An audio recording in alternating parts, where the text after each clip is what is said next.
पढ्थे वेद बोली ज्ञान मुनि जनकको पुगौने देश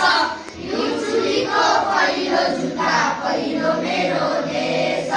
जात मेरो नेपाली हो जहाँ गए पनि नाम पनि नेपाली हो जसले भने पनि